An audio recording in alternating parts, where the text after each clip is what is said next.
تو یہ ڈپریشن میں کیوں ہوتے ہیں آپ؟ کیا وجہ ہے؟ شادی کرنا کوئی بہت بڑا عذاب ہے؟ شادی کے اندر جو اللہ پاک جو بھی بھائی یا بہنیں ڈپریشن کا شکار ہیں، یہ اس کے اندر مبتلا ہیں،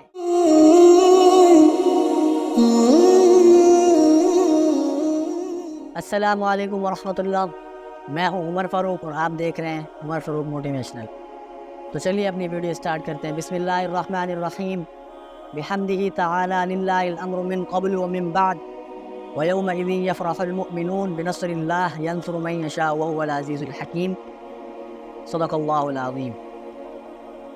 ریسنٹلی میرے ایک کزن ہے، اس کی اراؤنڈ 14 سال عمر ہے، تو اس نے مجھے کال کی اور میں نے اس کی کال پک کری اور اس نے مجھے کچھ باتیں کی، تو میں نے کال کٹ کر دی کیونکہ میں کافی بیزی تھا۔ پھر اس نے مجھے واٹس ایپ کے اوپر رابطہ کرا اور وائسیں کی، تو میں نے اس کی وائسیں سنی۔ یہ واقعہ میں آپ کو اس لیے سنا رہا ہوں تاکہ جس ٹاپک کے اوپر میری ویڈیو ہے یہ اسی کے ریلیٹڈ ہے، اور میں آپ کو جسٹ سمجھانے کے لیے یہ بتا رہا ہوں۔ تو اس کی وائسیں میں نے سنی، اس کی وائسیں کے اندر کیا تھا یہ میں آپ کو بتاتا ہوں۔ سب سے پہلے اس نے مجھے کہا السلام علیکم عمر بھائی، کیسے ہیں؟ ٹھیک ٹھاک ہے؟ میں نے کہا اللہ کا شکر ہے۔ کہتے ہیں یار عمر بھائی، میں نا بہت عجیب فیل کر رہا ہوں، مجھے لگتا ہے کہ نا میں کبھی امیر نہیں ہو پاؤں گا۔ لوگوں کو میں دیکھتا ہوں لوگ کیسے امیر ہیں، مجھے کوئی ایسا طریقہ بتاؤ، ایسا شارٹ کٹ طریقہ بتاؤ جس سے کہ پیسہ آئے اور جس سے میں جلدی امیر ہو جاؤں۔ اور مجھے عجیب محسوس ہوتا ہے، لوگ وہ مشہور ہو رہے ہوتے ہیں، ان کے پاس پیسہ ہوتا ہے، میں خود گلٹی فیل کرتا ہوں۔ کمپنی میں جاتا ہوں، وہ چھوٹا ہے لیکن کمپنی میں مڈل کلاس ہے تو وہ کمپنی میں کام کرتا ہے۔ تو میں نے اس کی ساری بات سنی اور اس کے بعد میں نے اس کو تقریباً شام میں اس کو میں نے رپلائی کیا واپسی۔ میں نے سب سے پہلے اس سے یہی بات کی کہ آپ مجھے یہ بتائیں کہ آپ نماز پڑھتے ہیں؟ تو اس نے کہا کہ یار نہیں۔ میں نے کہا چلو کوئی مسئلہ نہیں، نماز نہیں پڑھتے ہیں۔ میں نے اس سے ایک دوسرا سوال کیا کہ آپ کی لائف کے اندر کوئی اسلامک ٹچ مینس کہ آپ کوئی صدقہ دیتے ہیں یا کوئی اس طرح کی بات میں نے اس سے پوچھی جس طرح ہوتی ہیں۔ تو اس نے 1% بھی مجھے یہ نہیں کہا کہ یار میں اسلام کے ساتھ اتنا قریب ہوں، یا میں نماز پڑھتا ہوں، یا میں قرآن پاک پڑھتا ہوں۔ تب مجھے ریئلائز ہوا کہ یہ کس وجہ سے پریشان ہے، کس وجہ سے ڈپریشن کے اندر ہے۔ اور پھر میں نے اسے سمجھایا، اس کو میری بات سمجھ آئی، اور آج وہ الحمدللہ کمپنی میں کام کر رہا ہے اور خوش ہے۔ اور میں اس کی ID مینشن کر دوں گا، آپ اس سے جا کے پوچھ بھی سکتے ہیں۔ تو سب سے پہلے میں نے اسے یہی بات کی کہ آپ اپنی لائف کے اندر نماز کو لائیں۔ سب سے پہلے انسان ڈپریشن میں کیوں جاتا ہے؟ اس کی سب سے پہلی وجہ جو ہے، انسان دوسروں کو دیکھتا ہے، یار لوگ کتنے امیر ہیں، میں غریب ہوں، میرا پتہ نہیں کیا بنے گا، اتنی میں غریب ہی رہوں گا۔ شارٹ کٹ طریقے ڈھونڈتے رہتے ہیں پیسہ کمانے کے، عزت بنانے کے۔ اسی وجہ سے جب ڈپریشن آتا ہے انسان کے اندر، وہ ڈپریشن صرف ڈپریشن نہیں ہوتا، وہ اپنے ساتھ بہت ساری بیماریاں لے کے آتا ہے، بہت ساری بیماریاں لے کے آتا ہے۔ پھر انسان کہتا ہے کہ مجھے یہ بھی بیماری ہے، مجھے یہ بھی بیماری ہے۔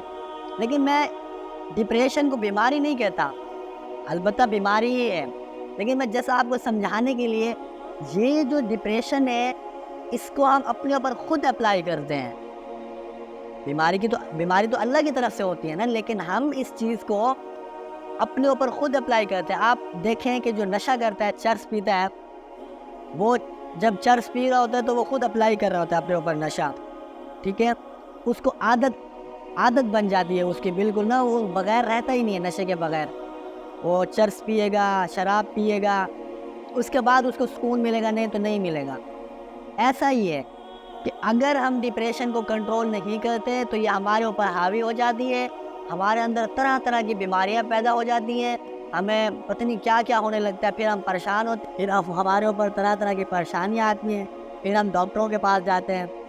جانا بھی چاہیے کیونکہ دعا کے ساتھ دوا کا ہونا بھی لازمی ہے۔ پھر ہمیں ڈاکٹر میڈیسن دیتے ہیں، وہ ہم لیتے ہیں، وہ تو ٹھیک ہے، ہم نے جو کرنا ہوتا ہے وہ کر لیا، لیکن ڈپریشن ایسے ختم نہیں ہوتا۔ ڈپریشن تب جا کے ختم ہوگا جب ہم 5 وقت نماز پڑھیں گے، ہمارے اخلاق اچھا ہوگا، ہم قرآن پاک کی تلاوت کریں گے، اس کے بعد جا کے ڈپریشن ختم ہوگا. اگر میری بات پہ یقین نہیں ہے تو 5 دن ٹرائی کر لیں آپ اسے, اور پھر میری ویڈیو کے نیچے آگے کمنٹ کر کے بتا دیجیے گا کہ رسپانس ملا کہ نہیں ملا. تو کچھ لوگ ہیں, میں گروپس چیک کر رہا تھا, کہ ڈپریشن کو بہت زیادہ اپنے اوپر حاوی کر لیتے ہیں. وہ جتنا زیادہ آپ ڈپریشن کو اپنے اوپر حاوی کریں گے اتنا زیادہ آپ اس کے اندر مبتلا ہوتے چلے جائیں گے. تو میری سب سے ریکویسٹ ہے کہ اس سے نکلنے کا, اس سے بچنے کا سب سے بیسٹ طریقہ یہی ہے کہ آپ جو ہے وہ نماز پڑھیں, قرآن پاک کی تلاوت کریں اور خوش رہیں.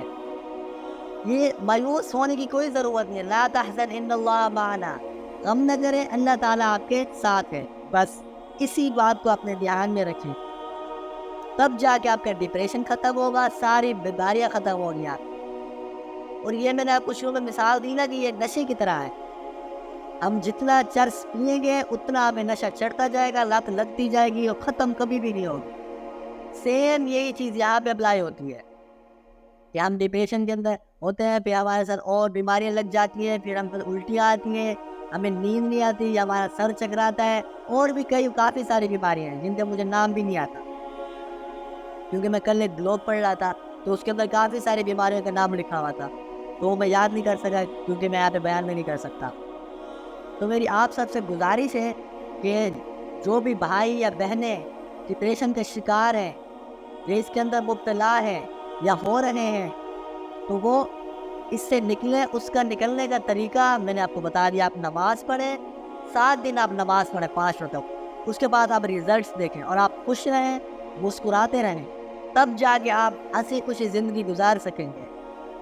ہم جب کسی کو دیکھتے ہیں کہ یار یہ بندہ ڈپریشن میں ہے, تو ہم جو ہے نا اس سے تھوڑے سے عجیب فیل کرتے ہیں, اس کو دیکھتے ہیں نا عجیب ہمیں فیل ہوتا ہے, پھر اس کے اثر ہمارے اوپر پڑنا شروع ہو جاتا ہے. پھر ہم ریسرچ میں لگ جاتے ہیں, ریسرچ میں لگتے وہی باتیں ہمارے ذہن میں گھومتی رہتی ہیں, اور بالآخر ہوتا کیا ہے کہ ہم بھی اسی بیماری کا شکار ہو جاتے ہیں جو ہم نے دوسرے بندے کے اندر دیکھی تھی. نہ کہ آپ اسے ایڈوائز دیں, اسے مشورہ دیں, اسے سمجھائیں کہ یار آپ اس بیماری کے اندر مبتلا کیوں ہوئے ہو, پہلے تو سب سے پہلے وجہ بتاؤ. جب وہ وجہ آپ کو بتائے تو آپ اس کا حل بتاؤ, نہ کہ آپ خود اس کے اندر مبتلا ہو جاؤ. اب میرے کزن نے مجھے جب میسج کیا تو میں نے اس کی پوری بات توجہ سے سنی. وہ بہت مایوسی والی باتیں کر رہا تھا. کہتا ہے یار ہم امیر نہیں ہو گئے, مجھے کوئی شارٹ کٹ طریقہ بتاؤ پیسے کمانے کا. میں نے کہا پیسے کمانے کا کوئی شارٹ کٹ طریقہ نہیں ہے, محنت کرنی پڑتی ہے انسان کو, تبھی جا کے انسان ایک مقام کے اوپر جا کے پہنچتا ہے. اللہ باپ کو بھی یہی پسند ہے کہ محنت کریں گے تو محنت کا پھل میٹھا ہوتا ہے. اب میں نے جب اسے سمجھایا, اب وہ خوش ہے, اب وہ موبائل بھی چلاتا ہے, گھر میں ہنسی خوشی رہتا بھی ہے, میرے ساتھ بھی گپیں لگاتا ہے, سوشل میڈیا پہ ایکٹیو بھی رہتا ہے, کمپنی میں کام بھی کرتا ہے, سیلری بھی لیتا ہے. اب پہلے بھی اس کو وہی سیلری مل رہی تھی 20-25 ہزار روپے, لیکن وہ اس کے اندر خوش نہیں تھا کیونکہ اس کے دماغ کے اندر عجیب سی باتیں چل رہی تھی. لیکن اب وہ وہی سیلری لے رہا ہے, اب وہ خوش ہے. کچھ لوگ عجیب ٹاپکس کو لے کے کہتے ہیں یار میں اس وجہ سے ڈپریشن میں ہوں, مجھے شادی کرنی ہے, میں اس وجہ سے ڈپریشن میں ہوں, میں گورنمنٹ جاب کر رہا ہوں اس وجہ سے ڈپریشن میں ہوں. تو یہ ڈپریشن میں کیوں ہوتے ہیں آپ, کیا وجہ ہے؟ شادی کرنا کوئی بہت بڑا عذاب ہے؟ شادی کے اندر تو اللہ پاک کی رضا ہے, تو آپ اس سے ڈپریشن میں کیوں شکار ہو رہے ہیں؟ اگر آپ گورنمنٹ جاب کرتے ہیں, سرکاری جاب کرتے ہیں, تو اس کے اندر ڈپریشن کا شکار ہونے کی کون سی بات ہے؟ میں خود بھی جاب لیس ہوں, میں خود بھی جاب کرتا ہوں, لیکن الحمدللہ میں ڈپریشن میں نہیں ہوتا. اگر مبتلا ہونے بھی لگتا ہوں تو رجوع اللہ کرتا ہوں, بات ختم, 2 منٹ میں ڈپریشن ختم. آپ بھی اسی چیز کو اپنی لائف کے اندر اپلائی کریں, تب جا کے آپ اس چیز سے چھٹکارا پائیں گے. نہیں تو آپ جو ہے نا ایسے گروپس کے اندر میسج کرتے رہیں گے, میں نے گروپس پڑھے ہیں, کافی سارے بورڈس پڑھی ہیں, اس طرح گروپس کے اندر میسج کرتے رہیں گے اور آپ بیماری کے اندر زیادہ سے زیادہ مبتلا ہوتے چلے جائیں گے اور کبھی بھی ختم نہیں. تو میں اسی بات کے ساتھ اپنی اسپیچ ختم کرتا ہوں, اور آپ سے ریکویسٹ کرتا ہوں کہ آپ میری پوری ویڈیو دیکھیے گا, اور میرے چینل کو فالو کریں, اور پیج کو لائک کریں, چینل کو سبسکرائب کریں, اور ویڈیو پوری دیکھیں. السلام علیکم, اللہ حافظ, ملتے ہیں اگلی ویڈیو.